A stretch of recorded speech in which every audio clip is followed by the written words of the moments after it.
Yo, yo, yo. Welcome back to the channel, Burgundy and Gold family. Today is Wednesday, February 25th, 2026, and the NFL Scouting Combine in Indianapolis is on fire with Washington Commanders news. And yeah, I know. Sometimes the offseason feels slow, like everybody's just waiting around, like the weeks go by and nothing changes. But today, fam, today is not one of those days, because the news we have for you this afternoon is the kind that makes you hit pause on the video, look at whoever's next to you and say, "Are you seeing what I am seeing?" Because look, Adam Peters and Dan Quinn are working, not quietly, not in the shadows. They are moving pieces. They are having conversations. They are evaluating options that could change this team's trajectory heading into the 2026 season. And while everybody's talking about other teams, while the media is obsessed with what the Patriots or the Bears are going to do, the Washington Commanders are right in the middle of the biggest conversation going right now. And that, folks, has me fired up in a way I do not even know how to explain. So lock in with me, because today we have three stories that hit exactly the spots we care about the most: the defense, the offense around Jaden Daniels, and the free agency market that is about to blow up. Let us roll, because there is no time to waste.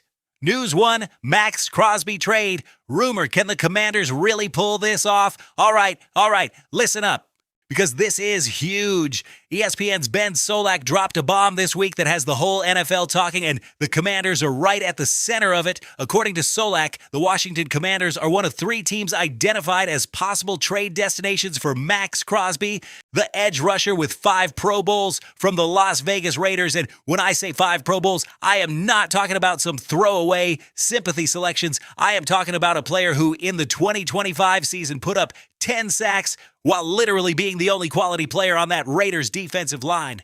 10 sacks on a team that was losing games. Just imagine what that could look like in a real system with teammates who actually complement that skill set in an organization that is actually building something. And right now, that organization could be Washington. First, let us talk about the player, because if you are new to this channel and you still do not know who Max Crosby is, you need to understand exactly who we are dealing with here. Crosby is 28 years old, turning 29 before the 2026 season kicks off, which puts that player right on the edge of that prime window. This is not a one-trick edge rusher. This is a true 3-down defensive lineman in every sense of the phrase. Can rush the passer with a whole bag of moves that includes a nasty bull rush, legit speed to power, and hand usage that lets that player win one-on-one against even the best offensive tackles in the league. And in the run game, Crosby has the kind of gap integrity discipline a lot of pass rushers just do not have. You do not get those plays where the tackle just hooks outside and the running back finds an easy lane. This is the kind of player who forces double teams from the very first snap. Now imagine that in the Commanders' defense. Bro, just thinking about it. Listen, the situation in Las Vegas is complicated. New general manager John Spytek came out publicly this week and said they want to keep Crosby, that the vision is to have that player on the 2026 roster. That sounds firm, but the numbers do not lie. Crosby has spent years being the most dominant player on a team that has been one of the worst run organizations in the league over the past half-decade. Dysfunction in Las Vegas feels like part of the job description at this point. And when an elite competitor like Crosby watches year after year that the team is not really building to win, that wears on you, that weighs on you mentally. And if Crosby decides it is time to go, the Raiders, according to every report out there, are going to work with that player to send that contract wherever Crosby wants to be. That is where it gets interesting for us. Why the Commanders? Because according to this report, Washington has the cap space to take on Crosby's contract. There are still 2 years of guaranteed money on that deal, and bringing that contract onto the Commanders roster is financially doable. And beyond the money, fam, the Commanders have Jaden Daniels. They have a young, talented, ascending quarterback who already in only a second year is being talked about as one of the best in the league. If you are Max Crosby and you want to land on a team that actually has a future, the Commanders have a future most teams in the NFL would love to have right now. That is not hype. That is just the reality of 2026. But let us be real here, because this channel is not here to sell you smoke. There are serious obstacles. The biggest one, draft capital. The Commanders are going into the 2026 draft with only 6 picks. 6. To get a player of Max Crosby's level in a trade, the Raiders are going to want at least 1 first-rounder, maybe 2. Now, the Commanders do have a first-round pick at number 7 overall this year, and that is an asset Adam Peters has to treat like gold, because from that spot, you can grab a top-tier prospect who changes a franchise's direction. Giving that up for Crosby, who is already 28 and comes with guaranteed money, is a move that requires everything to go right for it to make long-term sense. Not impossible, but definitely not simple. Solak's report also mentioned the New England Patriots and the Chicago Bears as suitors. And honestly, the Patriots have the edge in this race. They have more cap space, more draft capital, and word is Max Crosby wants to play for Mike Vrabel, the new head coach in New England. That is a real pull. Fam, we are not going to ignore that. If Crosby gets to pick a destination and Vrabel is in the picture, New England shoots to the top of that list automatically. The Bears have less cap room than Washington and do not exactly have a ton more draft capital either. So they have their own set of limitations. But here is the point I do not want you to lose sight of. The Commanders' need along the defensive line is urgent. Dan Quinn went on the record yesterday in Indianapolis and said flat out that the priorities in free agency are adding length and speed, which on defense basically means pass rush or coverage, and that the whole key is affecting the quarterback. Those were the exact words from the head coach, and Max Crosby in this Commander system would be exactly that.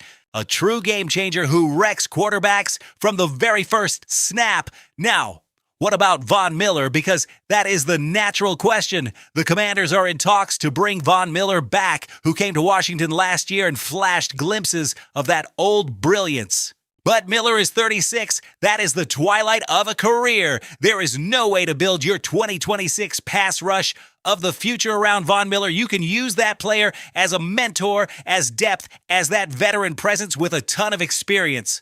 But if Dan Quinn wants a defense that really affects quarterbacks week in and week out, there has to be an elite player who is still in that prime window. And in 2026, Max Crosby is still in that prime window. This rumor is not going away anytime soon, and personally, I want Adam Peters to really dig into it. I know there are sacrifices. I know the draft capital problem is real. I know New England has the edge. But if the door cracks open and Crosby actually wants to come to Washington, fam, you pay the price. Because 5-time Pro Bowlers, 3-down dominators, players who can take a defense from mediocre to legit scary in a single season, those do not just show up on the market every offseason. This is one of those rare moments, and the Washington Commanders are in that conversation. That alone already has me with chills. Okay, bro, but hold up, because what comes next is another piece of the same puzzle, and this time we are talking offense. News 2, Jeremiah Love at the Combine, the perfect backfield partner for Jaden Daniels? All right. We are flipping to the other side of the ball, but we are staying at the Combine in Indianapolis, because the Commanders have been busy on offense too. J.P. Finley from NBC4 reported this morning that the Commanders had a formal sit-down with Jeremiah Love, the running back out of Notre Dame, for a Combine interview. And fam, when I read that report, I had to stop for a second, because Jeremiah Love is not just some random name in this draft. This is one of the most electrifying prospects in the entire class, and the Commanders are already giving real attention. Let me put this player on your radar properly, because not everybody watching may know all the details. Jeremiah Love, number 4 from Notre Dame, is the kind of running back you only see come around every few years in the draft process. This is not an ordinary runner. This is a back who combines this smooth, almost effortless movement that tricks the eye with explosion when hitting a crease, plus legit hands in the passing game that make this a real threat in every single phase of the offense. 2 of the most respected evaluators in the business, Todd McShay and Daniel Jeremiah, talked with Albert Breer from Sports Illustrated this week about Love, and the comps they threw out are the kind that make you sit up straight in your chair. McShay compared Love to Bijan Robinson. Bijan Robinson, bro, the Atlanta Falcons running back who just won the NFL rushing title in the 2025 season. And McShay got specific, said Love is more like Bijan in the sense that the game is just smoother, with quicker feet and more athleticism than it looks at first glance. And then came the line that had me literally pausing to reread. When Love finds a crease and everyone has that 98-yard run from last year's CFP game burned into their brain, you see it over and over on tape. Hits the gas, and in 2 or 3 steps turns an 8 or 12-yard gain into 25 or a house call. That exact thing is what this Commanders offense has been missing. That running back who takes what is there and turns it into something more. That back who forces defenses to play honest because at any moment what looked like a 4-yard run suddenly becomes a 40-yard touchdown. And Daniel Jeremiah, the other veteran draft analyst from NBC Sports who has been doing this for decades, had a different comp. Jeremiah said Love has the ability to make defenders miss without throttling down, which is very rare. Those were the exact words, very rare. And the reference used was Jahmyr Gibbs from the Detroit Lions. Gibbs, that explosive back who has been a key part of Detroit's offense the last couple of years, that capacity to make tacklers miss at full speed without gearing down is exactly what scouts look for and only rarely find. It is the difference between a good back and a truly special one, and according to the best evaluators out there, Love has that gift. Now, why the Commanders? Because Washington's backfield has honestly been one of this team's most consistent weak spots. Crosby Merritt was a cool, undrafted gem story, but there is no building a long-term offense around that. Jeremy McNichols is a veteran journeyman good for what that role is good for. Jaden Daniels has had to be the entire running game with those legs way too often. And even though those legs are special, putting that quarterback in harm's way that much every single week is not sustainable, and it is not a smart team-building plan. Daniels needs a legit backfield partner who can take pressure off, who can create plays alone, who forces defenses to respect the run in a way that opens up the pass. And if Love is really what the scouts are saying, that player might be exactly that. Think about it like this. Picture Jaden Daniels, already a quarterback who is basically a cheat code in the run-pass option game with Jeremiah Love in the backfield. Defenses already have to worry about Daniels' legs on every snap.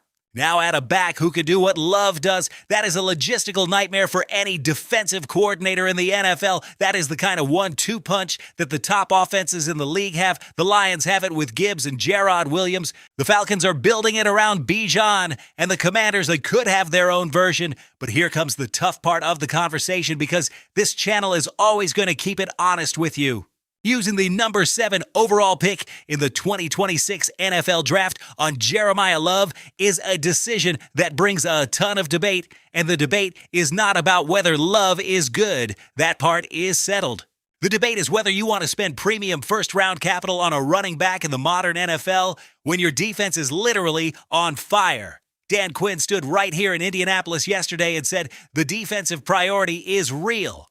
That the plan is to add elite pass rush and coverage, that the key is impacting the opposing quarterback. And when you look at the prospects who will be on the board around pick 7, there are edge rushers like David Bailey and Arvil Reese, who could be those franchise pass rushers this defense is absolutely desperate for. There is a corner like Mansour Delane and a safety like Caleb Downs, who would be massive upgrades in the secondary. If Peters takes Love at 7, that is saying offense is priority number 1. If the pick goes to a defensive player, that is telling the offense it has to wait, or that the front office is going to look for answers somewhere else.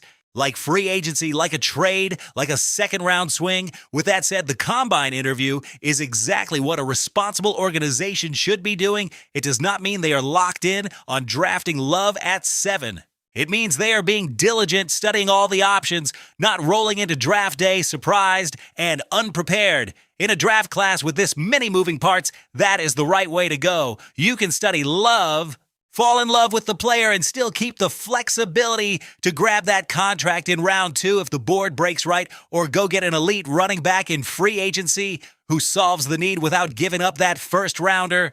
What this news does confirm without a doubt is that the Commanders are seriously in build around Jaden Daniels mode. They are hunting explosive weapons. They are hunting playmakers. And the fact that J.P. Finley is reporting this kind of move from day one of the combine, that tells me Washington is about business, fam. And that has me hyped for the draft. And yeah, bro, after all this talk about who might come to Washington, there is something that is not happening. And even though it stings a little, it is important to know. News 3, Jalen Waddle is staying put.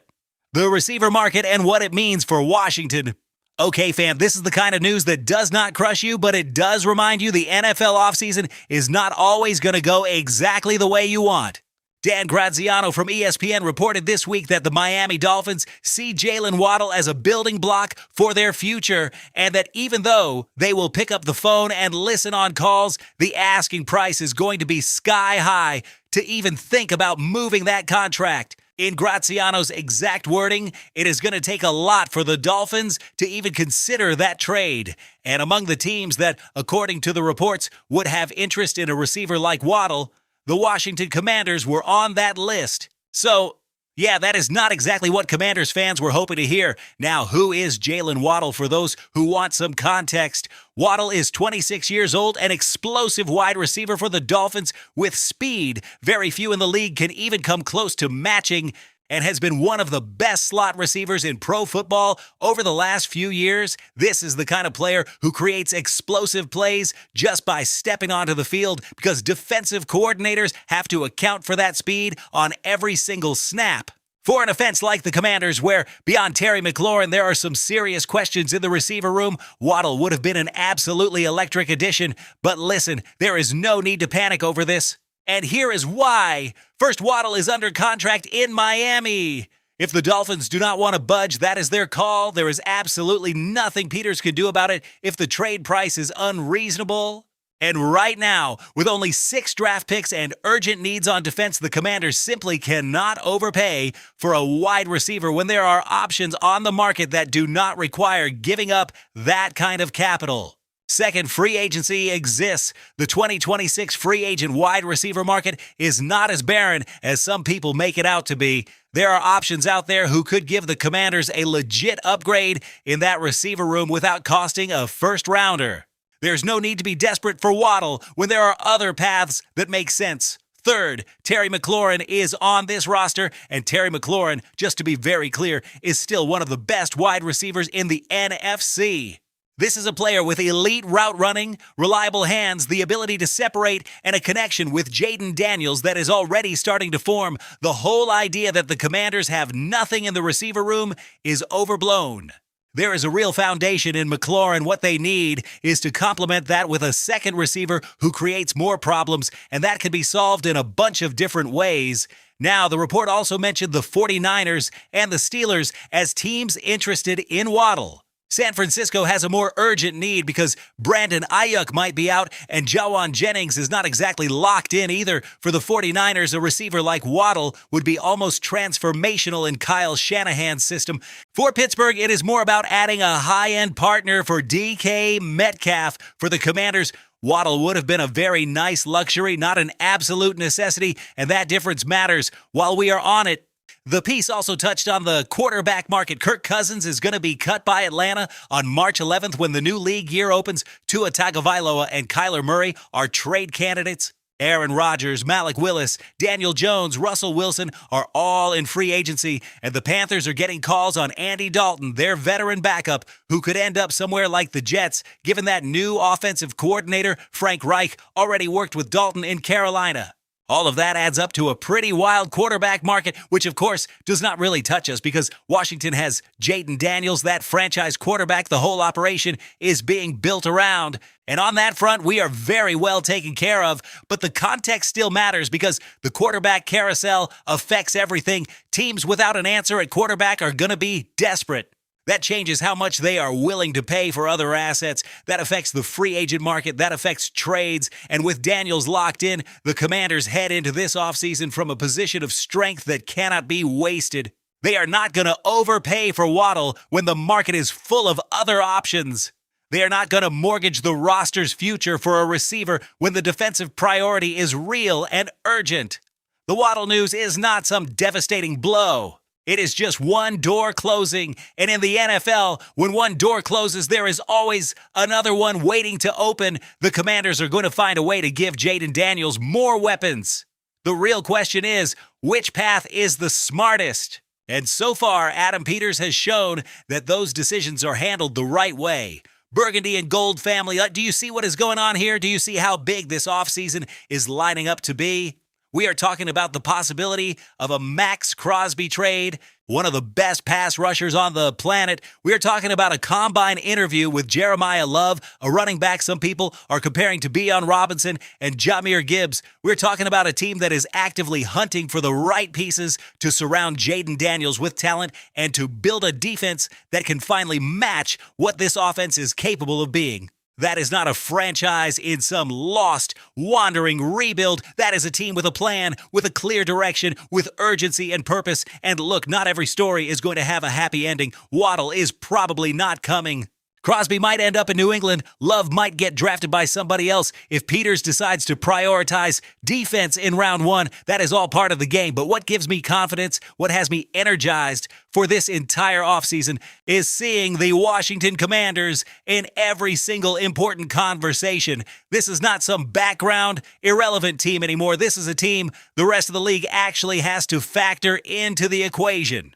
And for those of us who have followed this franchise through years of painful seasons and repeated disappointment, that means something on a deep level. Fam, if this video gave you even a fraction of the energy I get from covering these Commanders every single day, hit that like button right now. Subscribe if you are new, because this channel does not sleep in the off season. And in the comments, let me know, are you pulling the trigger on a Max Crosby trade if the chance is there? Even if it costs a first rounder, or at 7 overall, are you going defense and letting free agency handle the pass rush problem? I want to read every take, bro. HTTR, fam, the Commanders are on the map, and we are just getting started.